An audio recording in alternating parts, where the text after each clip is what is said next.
민수기 13장 25절부터 33절까지 우리 다 같이 읽겠습니다.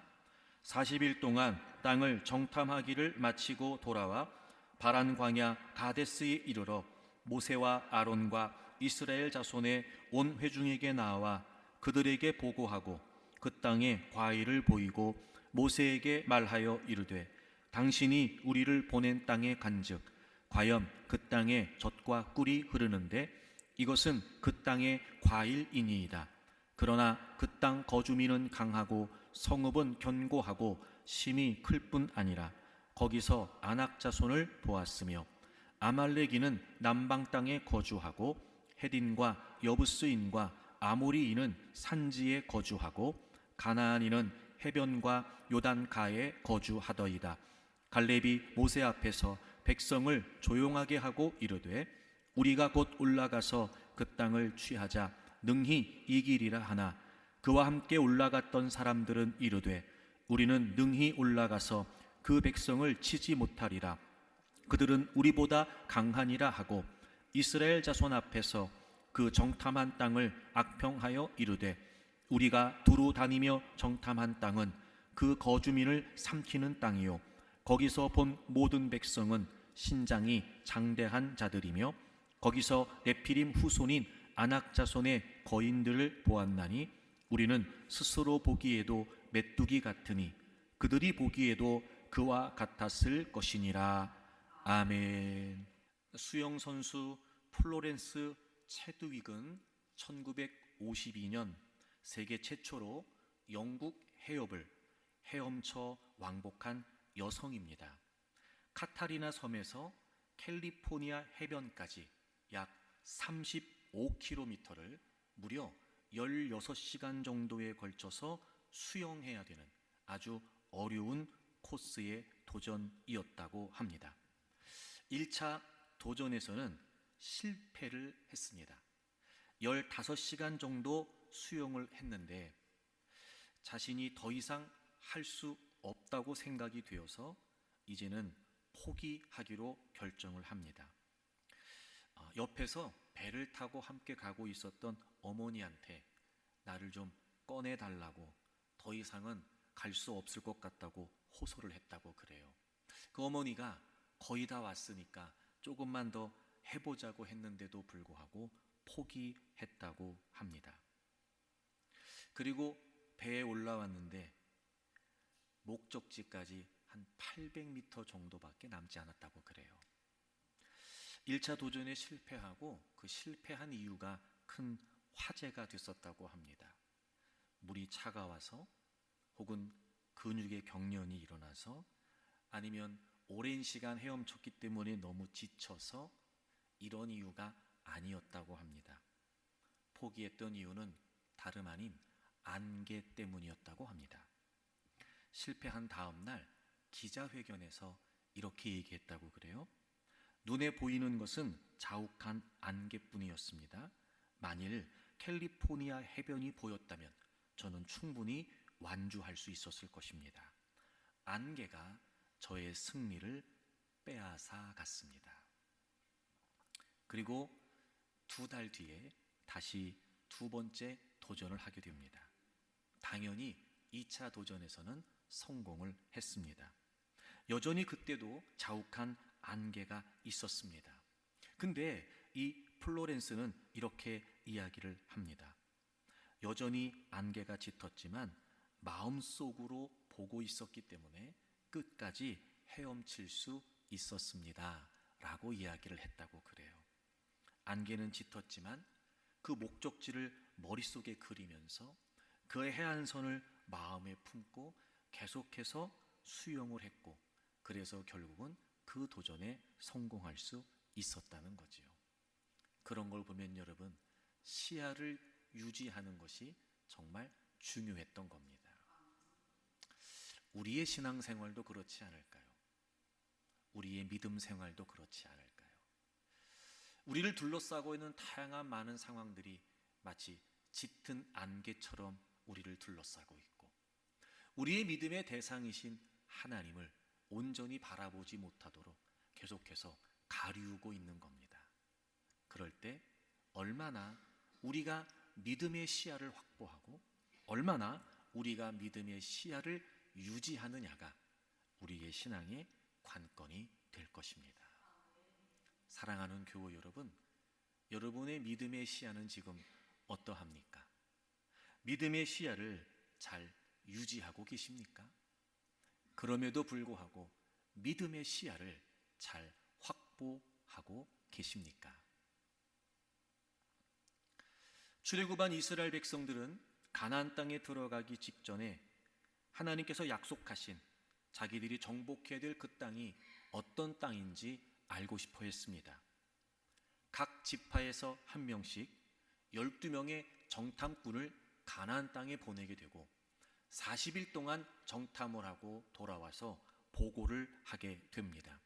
그들이 가나안에서 가지고 온 과일을 보고하는 자리에서 보여주면서 한결같이 이야기합니다.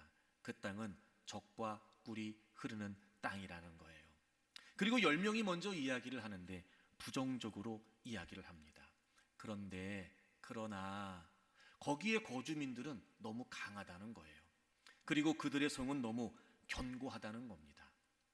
그 땅은 거주민들을 삼키는 죽음의 땅이라는 거예요. 그들이 보기에 우리는 메뚜기와도 같다는 겁니다. 그러니 우리는 그 땅을 정복할 수 없다는 거예요. 여호수아 갈렙은 반대로 이야기합니다. 아닙니다. 그 땅은 얼마든지 우리가 정복할 수 있고 취할 수 있고 우리가 이길 수 있는 땅입니다 라고 이야기를 하지요. 그러나 이미 이스라엘 백성들은 10명의 부정적인 보고에 동요되기 시작을 했고 그들이 밤새도록 소리를 높여 부르짖으면서 통곡을 하면서 하나님께 원망하고 불평합니다. 아니, 우리를 애굽 땅에서 죽게 하지, 차라리 이 광야에서 죽는 게 낫지, 굳이 우리를 가나안까지 데리고 가서 죽이려고 하는 이유가 뭐냐는 겁니다. 심지어 새로운 지도자를 세워서 다시 애굽으로 돌아가자는 거예요. 아무리 여호수아 갈렙이 말리려고 해도 도무지 진정될 기미가 보이지 않습니다. 심지어 그런 여호수아 갈렙에게 돌을 던져서 그들을 죽이려고까지 시도했습니다. 그런 일촉즉발의 상황에서 하나님께서 개입을 하세요. 그리고 하나님께서 그 상황을 정리하시지요. 근데 그게 너무나 참혹했습니다. 우리 성경을 좀 보실까요? 민수기 14장 36절부터 보겠습니다. 14장 36절입니다. 모세의 보냄을 받고 땅을 정탐하고 돌아와서 그 땅을 악평하여 온 회중이 모세를 원망하게 한 사람 10명이지요. 곧 그 땅에 대하여 악평한 자들, 그러니까 돌아와서 악평했던 10명의 정탐꾼들, 여호와 앞에서 재앙으로 죽었고 이렇게 되어 있어요. 여호와 앞에서라고 하는 말은 하나님의 초자연적인 역사가 있었다는 의미입니다. 그리고 그들이 모든 사람들이 보는 앞에서 공개적으로 죽게 되죠. 부정적인 보고를 해서 이스라엘 백성들이 그렇게 원망하고 불평하여 휩쓸리게 했던 그 10명 말입니다. 하나님의 초자연적인 역사로 하나님께서 공개적으로 그들을 죽게 하십니다. 그리고 하나님은 다른 이스라엘 백성들에게 이렇게 말씀하시죠. 자, 14장 28절을 보세요. 그들에게 이르기를 여호와의 말씀에 내 삶을 두고 맹세하노라. 너희 말이 내 귀에 들린 대로 내가 너희에게 행하리니. 그들이 그렇게 말했잖아요. 차라리 우리가 여기 광야에서 죽으면 좋겠다. 하나님이 그 말을 들으셨다는 거예요. 그리고 너희들이 말한 대로 그렇게 하게 하시겠다는 거예요. 29절 너희 시체가 이 땅에 엎드러질 것이라. 너희 중에서 20세 이상으로 계수된 자 곧 나를 원망한 자 전부가 여분네 아들 갈렙과 눈의 아들 여호수아 외에는 내가 맹세하여 너희에게 살게 하리라는 땅에 결단코 들어가지 못하리라. 32절 너희의 시체는 이 광야에 엎드러질 것이요. 33절 너희의 자녀들은 너희 반역한 죄를 지고 너희의 시체가 광야에 소멸되기까지 40년을 광야에서 방황하는 자가 되리라. 나머지 그 부정적인 보고를 듣고 동요했던, 하나님께 원망하고 그리고 모세에게 원망하고 또 여호수아 갈렙을 돌을 들어 죽이려고 했던 그들을 향해 하나님 말씀하세요. 너희들은 결코 가나안 땅에 들어가지 못한다. 그리고 너희들은 이 광야에서 다 죽게 될 것이다 라고 말씀을 하세요. 그리고 여호수아 갈렙은 가나안 땅에 들어갈 것이라고 말씀하시고 그의 자손들이 그 땅을 차지할 것이라고 말씀해 주시죠. 사실 여러분, 이런 내용들은 우리가 좀 받아들이기가 좀 거북스럽습니다. 그럴 수도 있지. 뭘 이렇게까지. 하나님이 좀 너무 하시는 거 아닐까? 오히려 이런 상황에 좀 자비를 베풀어 주시고 긍휼을 베풀어 주셔서, 아니면 좀 살살 달래가시면서 아유 그래도 가나안에 가야지, 야 그래도 싸워야지, 이렇게 하시면 얼마나 좋을까? 어쩌면 하나님께서 이렇게 참혹한 결과를 그들에게 선언하실 수 있을까? 근데 한편으로 생각해 보면, 그래서 이 사건은 정말 중요했던 거예요. 우리가 보기에 하나님께서 왜 이렇게까지 하시는 걸까 싶은 의문이 들 만큼, 반대로 하나님께서는 그렇게까지 하셔야 될 이유가 있었던 거죠. 자, 보세요. 오늘 여기서 가나안에 들어가느냐 들어가지 못하느냐가 결정됐어요. 오늘 이 사건 때문에 사느냐 죽느냐가 결정됐습니다. 오늘 여기에서 되느냐 안 되느냐가 결정지어졌습니다. 다른 거 아니었습니다. 다른 거 아니었습니다. 바로 이 장면에서, 바로 이 사건에서, 바로 오늘 여기에서 들어가느냐 들어가지 못하느냐, 되느냐 안 되느냐, 사느냐 죽느냐가 바로 여기서 결정났어요. 그만큼 중요했던 거예요. 그리고 하나님께서는 왜 하나님께서 그렇게 하셨는지 그 이유를 말씀하십니다. 14장 11절입니다. 14장 11절. 여호와께서 모세에게 이르시되 이 백성이 어느 때까지 나를 멸시하겠느냐. 여러분, 여기서 멸시했다는 말은요, 경멸했다는 말이에요. 이 무슨 말이냐면, 지금까지 하나님께서는 이스라엘 백성들에게 각양의 은혜를 베푸셨는데, 출애굽부터 시작해서, 근데 지금 이스라엘 백성들은 하나님께서 베푸신 모든 은혜들을 지금 무시하고 있다는 거예요. 그러면서 내가 그들 중에 많은 이적을 행하였으나 어느 때까지 나를 믿지 않겠느냐, 믿지 않겠느냐. 지금 하나님이 이스라엘 백성들을 향해서 이렇게 말씀하세요. 왜 나를 안 믿냐는 거예요. 언제까지 나를 안 믿을 거냐는 거예요. 여기서 믿는다는 말은 바로 하나님을 향한 확고부동한 자세, 어떤 상황에서도 흔들리지 않는 확고한 신앙의 모습, 하나님을 신뢰하는 걸 의미해요. 자, 보세요.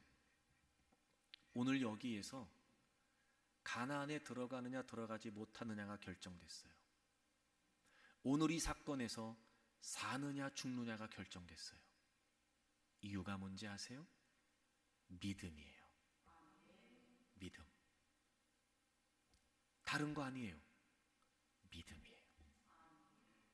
다시 말해, 하나님께서는 역설적으로 하나님을 신뢰하는 것이, 하나님을 믿는 것이 얼마나 우리의 삶에서 결정적인지를 오늘 이 본문을 통해서 우리에게 보여주시는 거예요.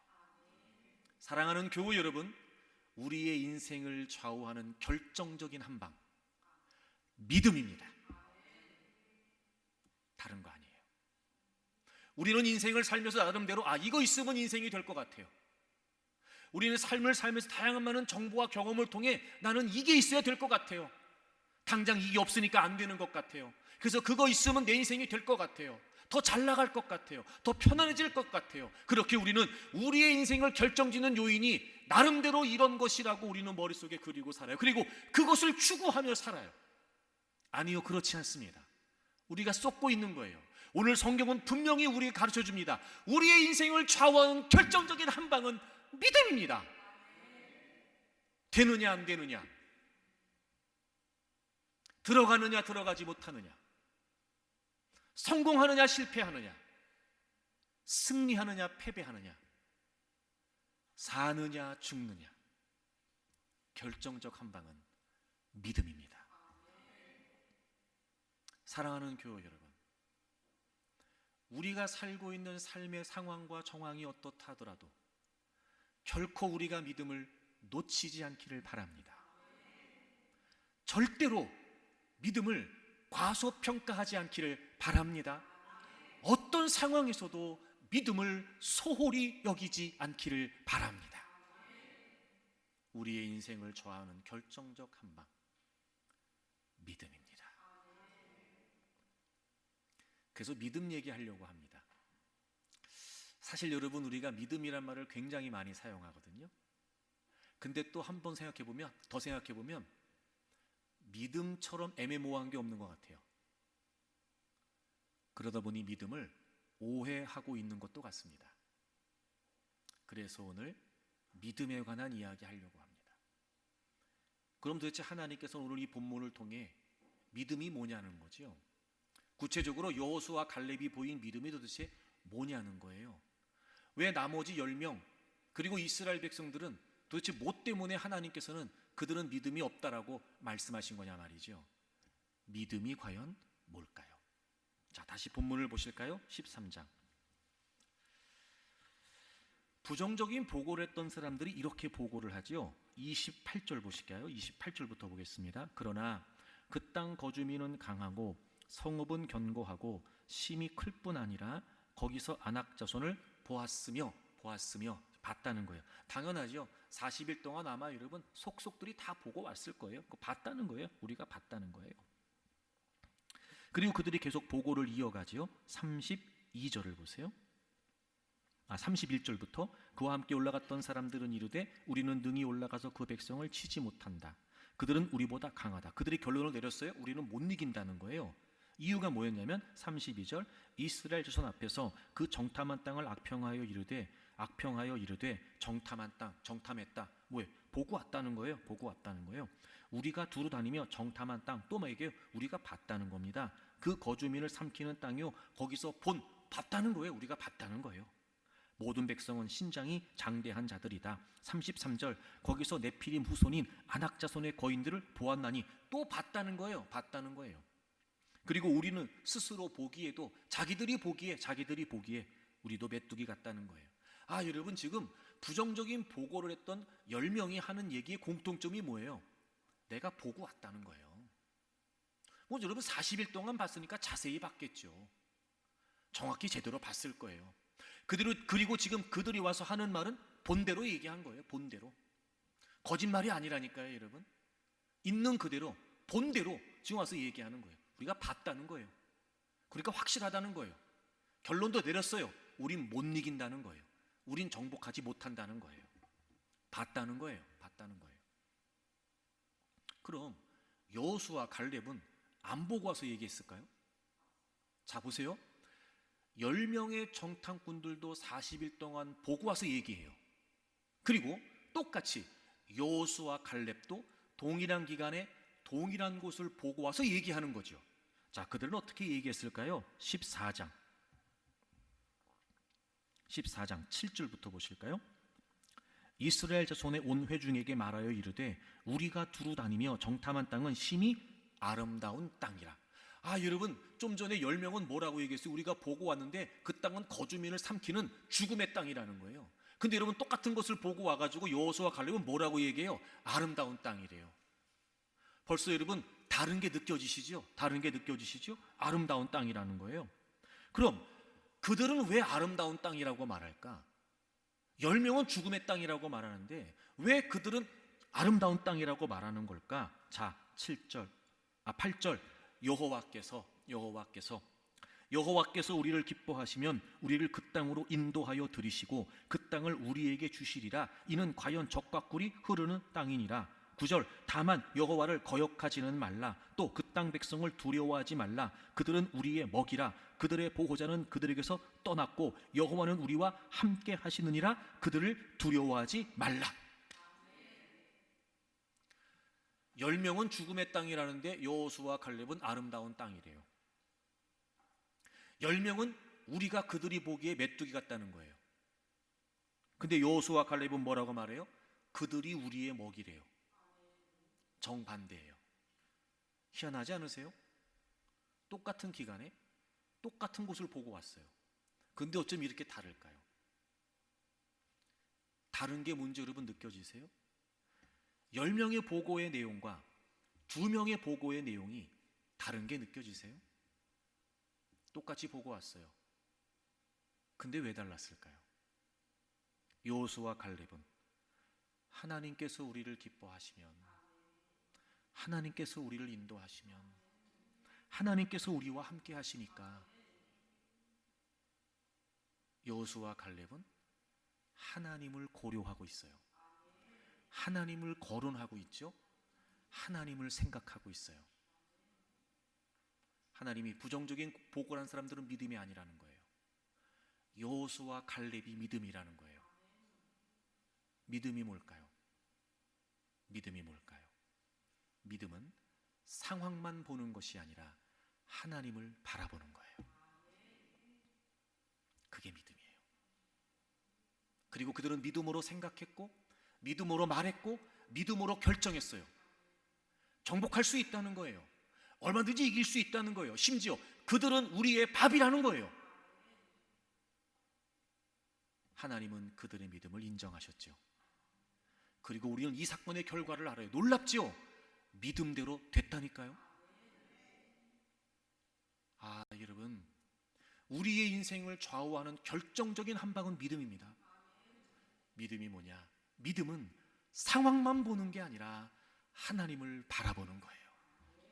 상황을 안 볼 수는 없어요. 어떻게 안 봐요? 보이는데. 여러분, 상황을 외면할 수가 없다니까요. 지금 내가 겪고 있는 상황인데, 내 눈앞에 펼쳐져 있는 그것도 여러분 버라이어티하게 여러분 내 눈앞에 보이는 상황인데, 그걸 어찌 외면할 수 있으며 어찌 모른 척할 수 있겠습니까? 상황이 보여요.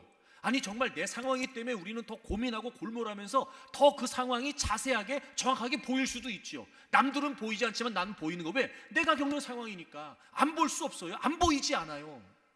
근데 문제가 뭐예요? 정말 믿음이 있다면, 하나님을 믿는 믿음이 있다면 상황만 보는 것이 아니라 내가 신뢰하는, 내가 믿는 하나님도 바라보는 거예요. 그래서 말이 다르고 생각이 다르고 결정이 다르고 행동이 다른 거예요. 그리고 마침내 그 믿음은 분명한 결과를 우리에게 가져다 주죠. 그래서 우리의 인생을 좌우하는 결정적인 한 방은 믿음이에요. 우리가 오늘 이 본문을 통해서 정말 뼈저리게 느껴야 될 상황. 여러분, 자,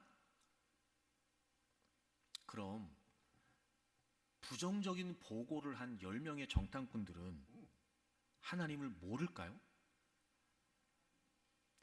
10명의 정탐꾼은 하나님을 안 믿는 사람들이었죠. 여러분 보세요.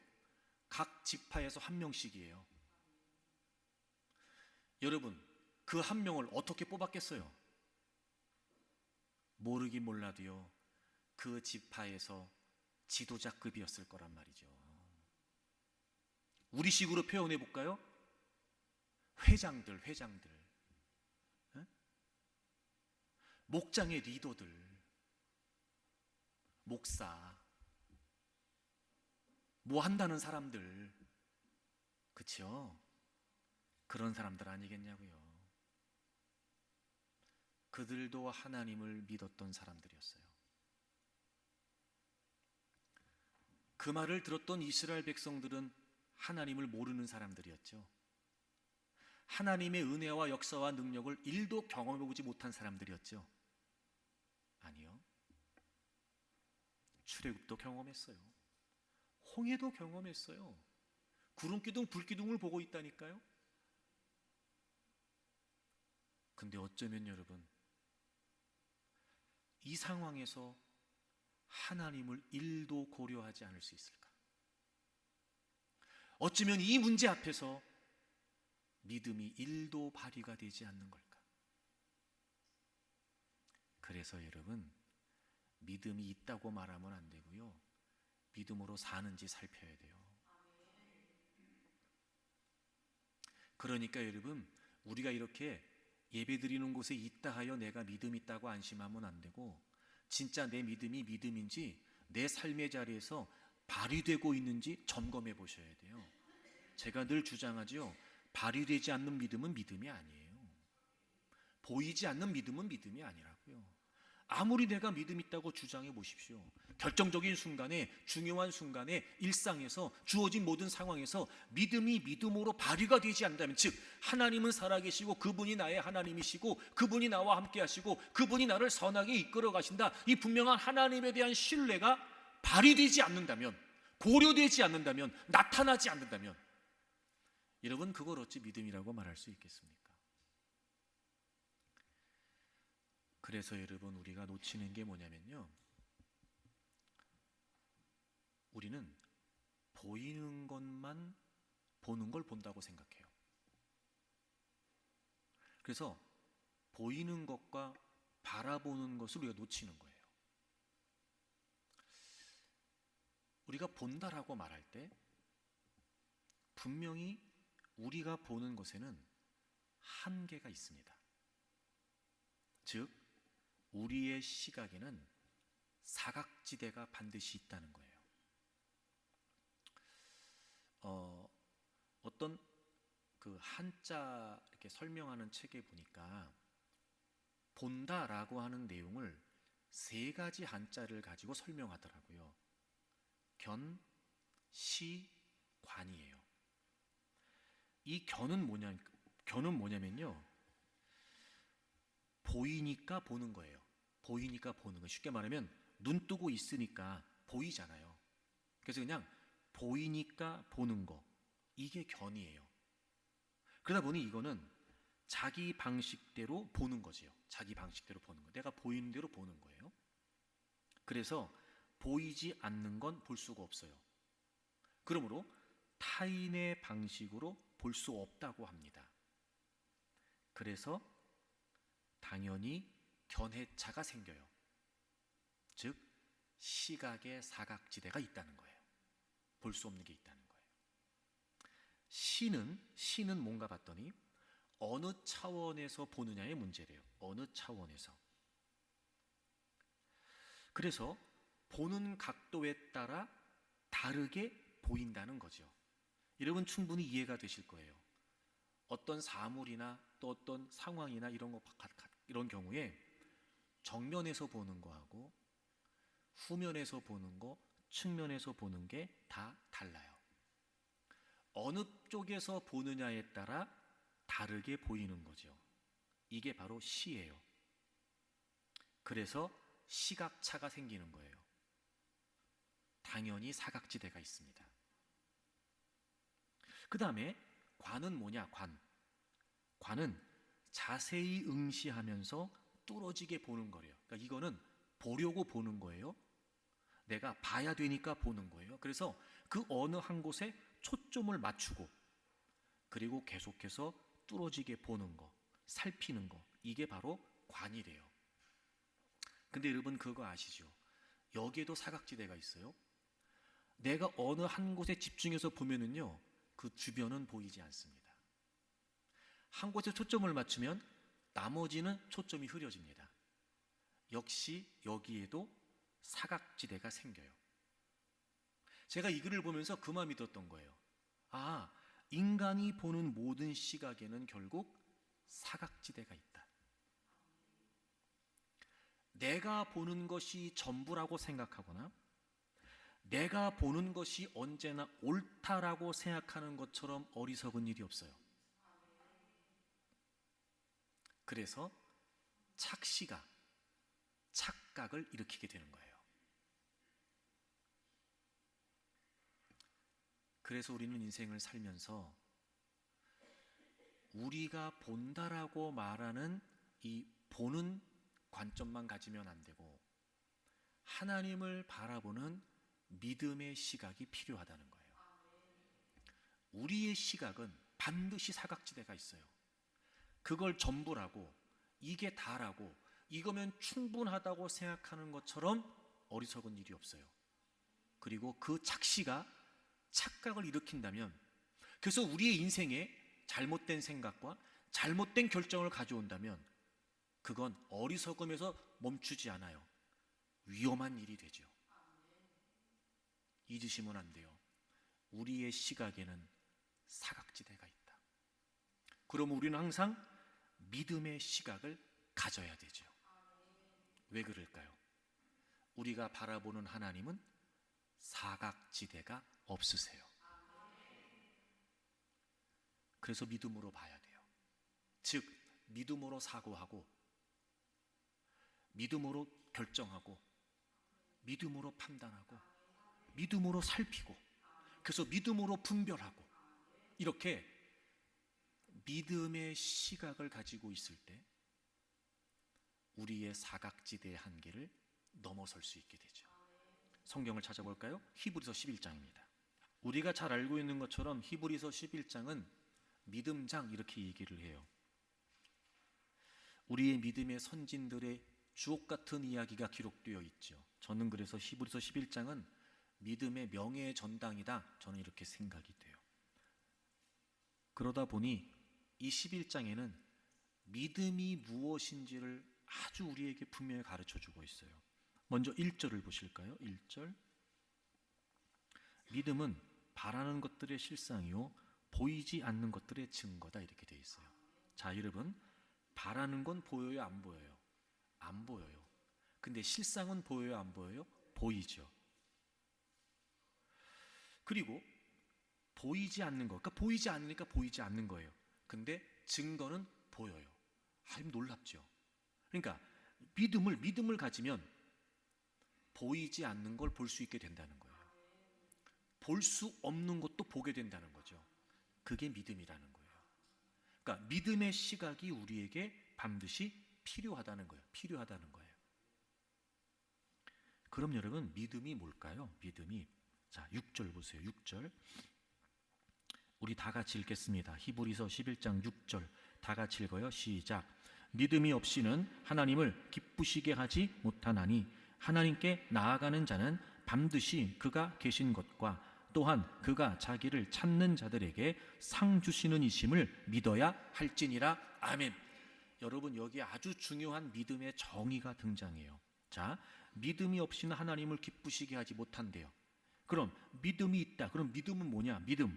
믿음은 하나님께 나아가는 거예요. 믿음은 다른 거 아니에요. 믿음은 하나님께 나아가는 거예요. 자, 여러분 보세요. 이 나아간다는 말이 무슨 말이냐면요, 가까이 하다, 접근하다, 이런 뜻이에요.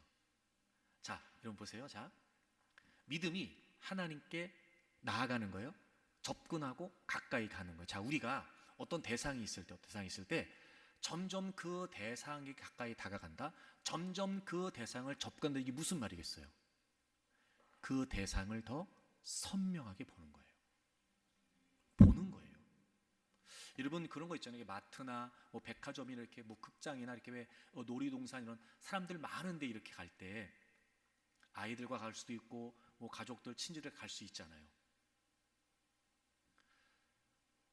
뭘 사서 만나든지 화장실 갔다 만나든지 다시 만날 때 내가 만나야 돼, 내가 가야 돼, 가까이 다가갈 대상은 분명히 그쪽에 있어요. 그럼 우린 그쪽을 향해서 서서히 다가가죠. 사람이 굉장히 많아요. 처음에는 얼핏 보일 수 있어요. 머리 색깔을 보니까 우리 엄마 같으네, 오늘 모자를 보니까 우리 아들이네, 그럴 수 있단 말이에요. 점점 가까이 다가가면 다가갈수록 그 대상이 선명하게 보이죠. 그리고 확실해져요. 엄마네, 아빠네, 우리 아이네.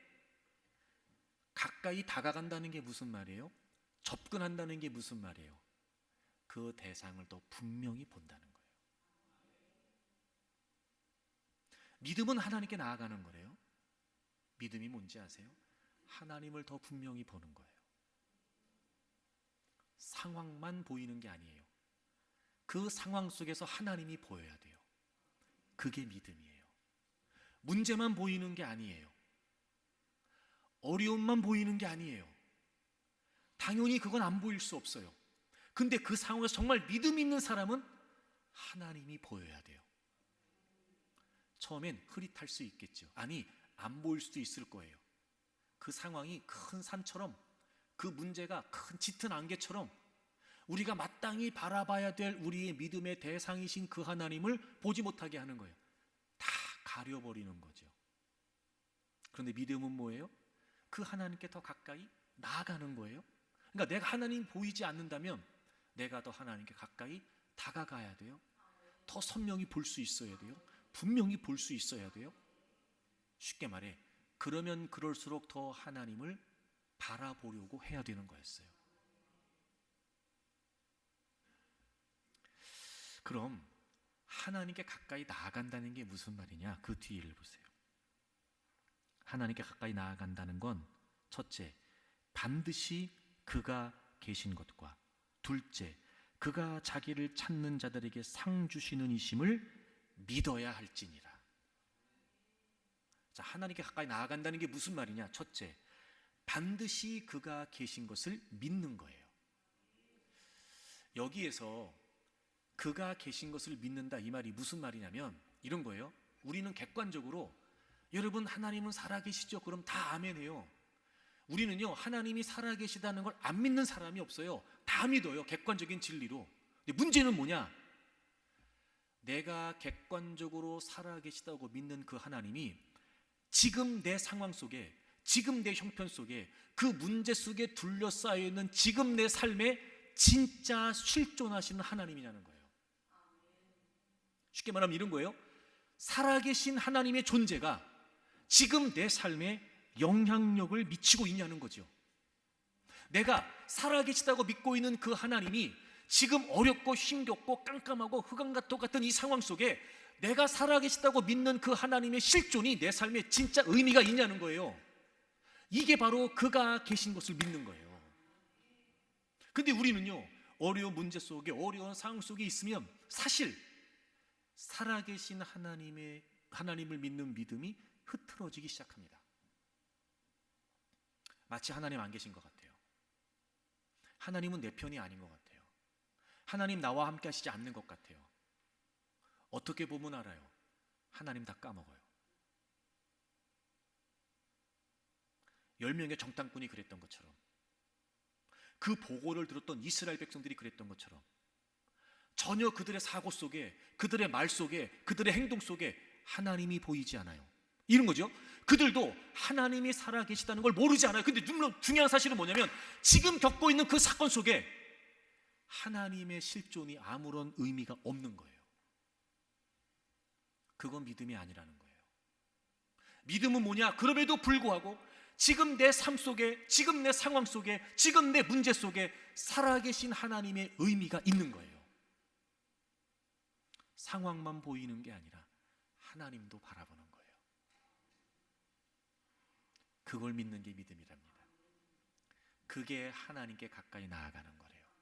그러니까 하나님을 바라본다는 건 무슨 의미냐? 어떤 희한한 뭔가를 본다는 게 아니에요. 하나님을 바라보는 믿음의 시각을 가진다는 게 어떤 희한한 뭔가가 보인다는 게 아니에요. 그런 의미가 아니에요. 지금 내가 처해 있는 그 상황 속에 내가 살아계시다고 믿고 있는 그 하나님이 실제로 어떤 의미냐는 거예요. 그게 하나님께 나아가는 거예요. 그게 하나님을 바라보는 거예요. 두 번째, 그가 자기를 찾는 자들에게 상 주시는 이심을 믿어야 할지니라. 여러분, 이 성경이 우리 번역 성경이 사실 이게 마음에 안 들어요. 번역이. 그러니까 이 말을 우리가 잘못 이해하면 내가 하나님을 찾으면 하나님이 어떤 상을 주신다, 이런 개념으로 이해할 수 있는데 이 말은 그 말이 아니에요. 이 말은 그 말이 아니고요. 그가 자기를 찾는 자들에게 상이 되신다, 이런 뜻이에요.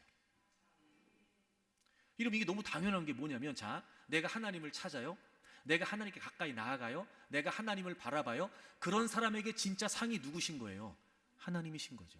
내가 하나님을 찾아요. 그럼 누구 만나면 돼요? 하나님 만나면 돼요. 내가 하나님을 원해요. 그럼 누구 만나면 돼요? 하나님 원하면 돼요. 내가 하나님을 바라봐요. 그럼 누구 만나면 돼요? 하나님 바라보면 돼요. 하나님 만나면 돼요. 그러니까 이 말은 내가 하나님을 찾으면 하나님이 상 주신다 이 말이 아니고, 내가 하나님 앞에 나아갈 때, 내가 하나님을 바라볼 때 그 하나님이 내게 상이 되신다는 거죠. 이게 믿음인 거예요. 이게 하나님께 가까이 가는 거예요. 이게 하나님을 바라보는 거예요. 이게 하나님을 찾는 거예요. 그래서 여기서 자기를 찾는다라고 말할 때 이 찾는다는 말이 seek, 추구한다는 말이에요. 하나님 그분을 향하고, 하나님 그분을 바라보고, 하나님 그분을 추구해 가는 거예요. 이런 거예요. 하나님이시면 된다는 거예요. 상황만 보면 하나님 안 계신 것 같고, 상황만 보면 하나님으로 안 될 것 같아요. 상황만 보면 믿음은 아무 소용없는 것 같아요. 그건 우리의 믿음이 지금 흔들리고 있는 거예요. 그게 아니고, 그러니까 더욱더 하나님을 바라보면서 하나님께 더 가까이 나아가면서, 하나님이 살아계시다는 사실을 확인하면서, 그래서 그 살아계신 하나님이 내 삶에 영향을 미치고, 그 살아계신 하나님 때문에 내 생각이 달라지고, 마침내 그 하나님이시면 된다라고 하는 믿음의 결론에 도달하게 되는 거죠. 여호수아와 갈렙이 그랬던 것처럼 저는 그런 마음 들어요. 여호수아 갈렙 역시 갈등이 있었을 것이다.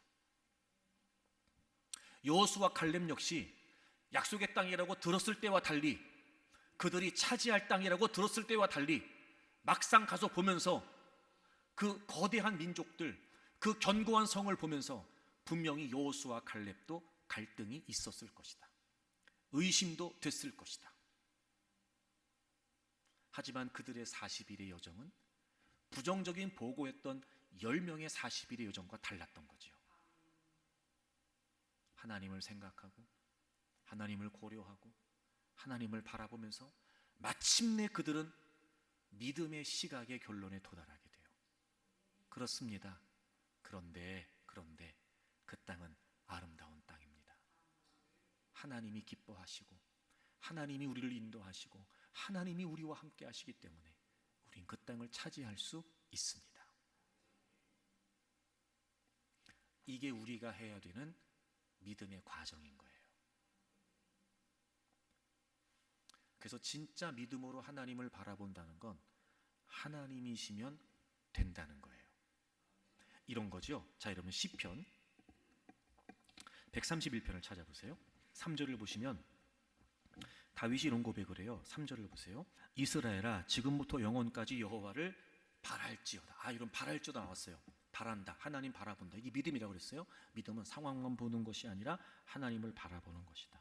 그럼 하나님을 바라본다는 게 무슨 말이냐? 2절을 보세요. 2절.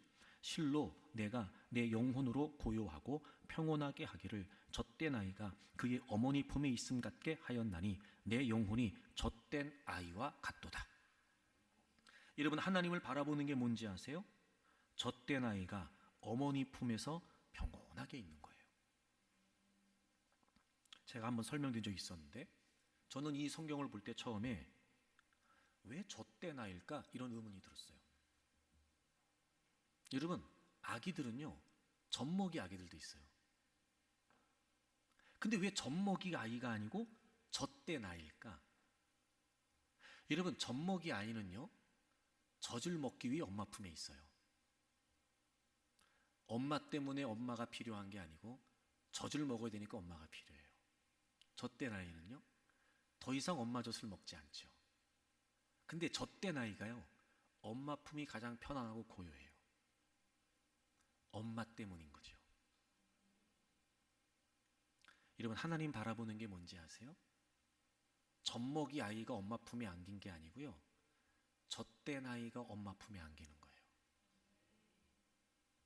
젖된 아이가 엄마면 충분한 것처럼, 젖된 아이가 엄마 품에서 고요하고 평온한 것처럼, 우리가 하나님 그분을 바라보면서 하나님 그분 때문에 충분한 거예요. 이 상태를 누리는 게 믿음이라는 거죠. 여러분, 믿음은 정신력이 아니에요. 믿음은 요즘 자주 사용하는 기세가 아닙니다. 믿음은 단순히 적극적이고 긍정적인 그 무엇을 말하지 않습니다.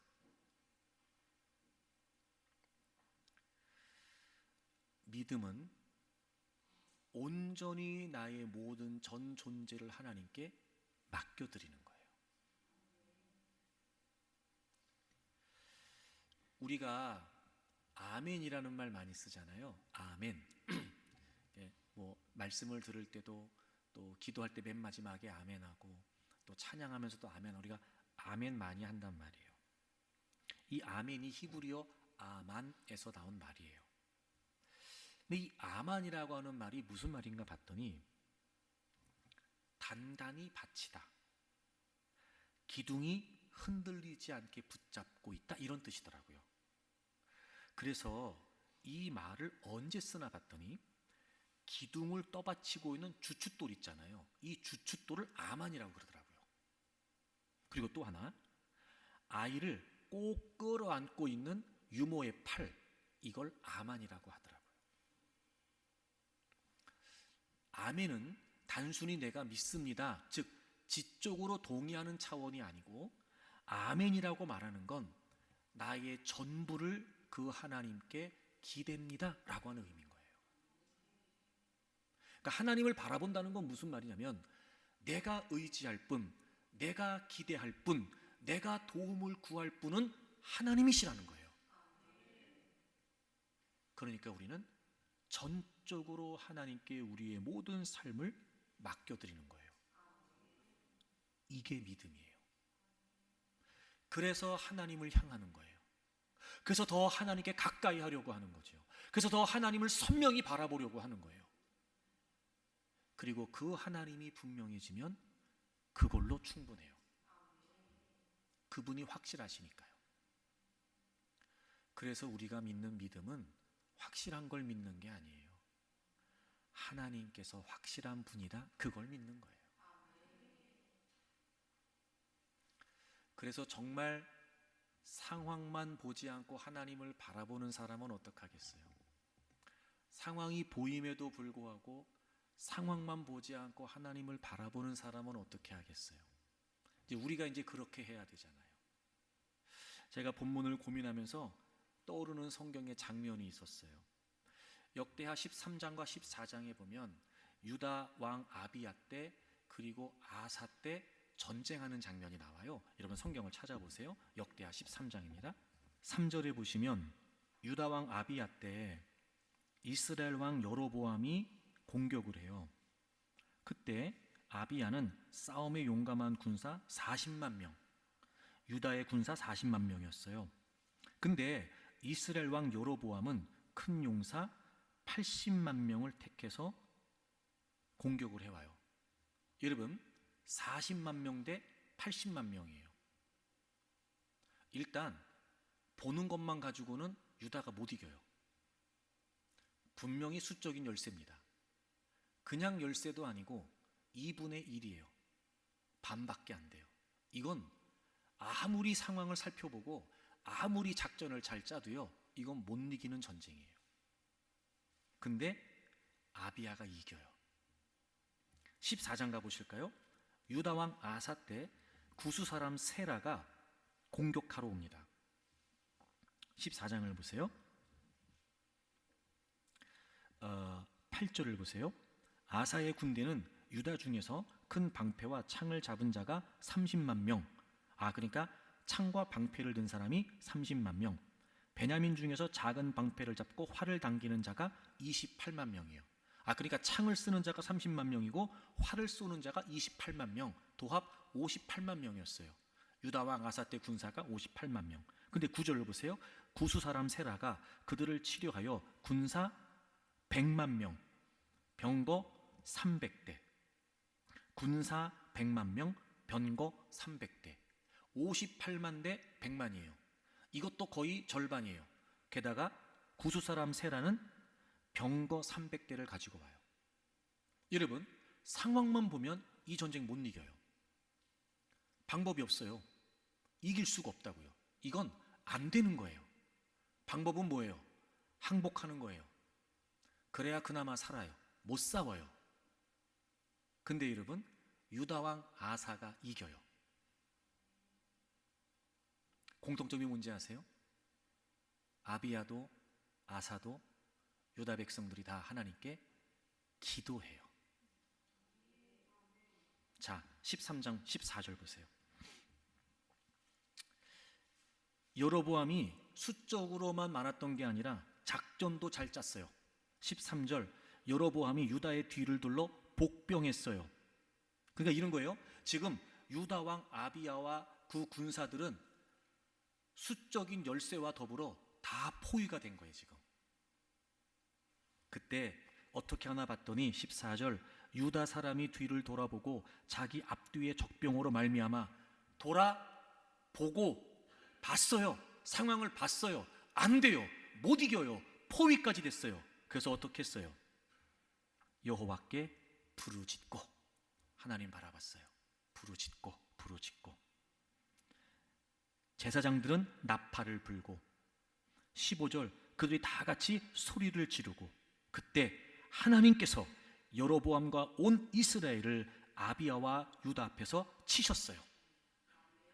놀라운 일이 벌어졌어요. 그리고 이스라엘이 유다 앞에서 도망을 쳐요. 하나님께서 그들의 손에 넘기셨어요. 아비야와 백성들이 크게 무찔렀어요. 상황만 보지 않고 하나님 바라보는 게 뭐예요? 그래서 기도하는 거예요. 더 하나님께 가까이 하고자. 보이는 상황을 외면할 수는 없으나, 보이는 상황에 의해 주어지는 감정, 정서, 두려움, 불안함 떨칠 길이 없으니 하나님을 바라보기 위해 몸부림치며 하나님을 바라보기에 힘써 하나님 찾는 거예요. 기도하는 거예요. 놀랍죠? 하나님은 그런 열세 가운데, 그런 어려움 가운데 있는 그들을 외면하지 않으세요. 하나님이 개입하세요. 아사 왕 때도 그랬어요. 14장 보세요. 100만 명 병거 300대. 근데 유다 왕 아사는 58만 명밖에 안 됐어요. 그때 어떻게 했냐면 11절, 아사가 그의 하나님 여호와께 부르짖어 이르되, 여호와여, 힘이 강한 자와 약한 자 사이에는 주밖에 도와줄 리가 없습니다. 다 보니까 상황은 뻔해요. 힘이 강한 자, 약한 자 이미 나뉘어져 있어요. 이미 결론이 나 있어요. 근데 주님밖에 도와줄 자가 없다는 거예요. 우리 하나님 여호와여, 우리를 도우소서. 우리가 주를 의지하오며 주의 이름을 의탁하옵고 이 많은 무리를 치러 왔나이다. 여호와여, 주는 우리 하나님이시오니 원하건대 사람이 주를 이기지 못하게 하옵소서 하였더니, 사람이 주를 이기지 못하게 해주십시오. 그리고 하나님 바라보고 하나님께 매달리고 하나님께 부르짖었더니 역시나 하나님이 개입하세요. 그래서 하나님이 그들을 치셨고 구스 사람들이 도망갔고 하나님께서 그들을 붙여주셔서 아사와 군대가 추격해서 그들에게 이겨요. 사랑하는 교우 여러분, 우리의 인생을 좌우하는 결정적인 한 방은 믿음입니다. 믿음은 상황만 보는 것이 아니라 하나님을 바라보는 겁니다. 여러분, 보이는 게 다라고 생각하시면 안 됩니다. 여러분이 보고 있는 게 전부라고 믿으시면 안 됩니다. 큰일 납니다. 그러므로 우리는 믿음의 시각이 필요합니다. 하나님을 바라보는 거죠. 믿음의 시각을 갖는다는 건 어떤 희한한 걸 보는 게 아니에요. 특별한 무언가가 보인다는 게 아니에요. 하나님을 선명하게 하는 거예요. 하나님을 분명하게 하는 거죠. 그래서 정말 하나님을 바라보는 사람들은 그래서 하나님께 매달려요. 상황이 아니고 하나님 바라보고 하나님께 매달리고 하나님의 도우심을 구하고, 하나님이 어떤 분이신지 아니까, 하나님이 어떤 일을 행하시는 분인지 우리는 아니까 그 하나님을 바라보고 그 하나님을 신뢰하는 믿음으로 계속 하나님께 매달리는 거예요. 하나님이 하시죠. 하나님이 도우시고 하나님이 역사하세요. 그래서 믿음으로 이기는 거예요. 사랑하는 교우 여러분, 여러분의 믿음을 한번 돌아보십시오. 여러분의 믿음을 한번 점검해 보십시오. 지금 내 믿음은 어떤가? 상황만 눈에 보였는데 이제 좀 믿음이 보이십니까? 형편과 처지만 눈에 보였는데 이제 그런 여러분의 믿음도 좀 보이십니까? 믿음을 보세요. 믿음을 확인하세요. 믿음을 점검하세요. 그리고 믿음으로 반응하십시오. 상황만 보지 말고 하나님을 바라보십시오. 하나님께서 여러분의 삶에도 간섭해 주셔서 하나님의 역사들을 일으키시고 믿음으로 생각하고 믿음으로 결정하고 믿음으로 순종한 여러분들의 삶에 하나님이 하나님 되심을 보게 하실 줄로 믿습니다.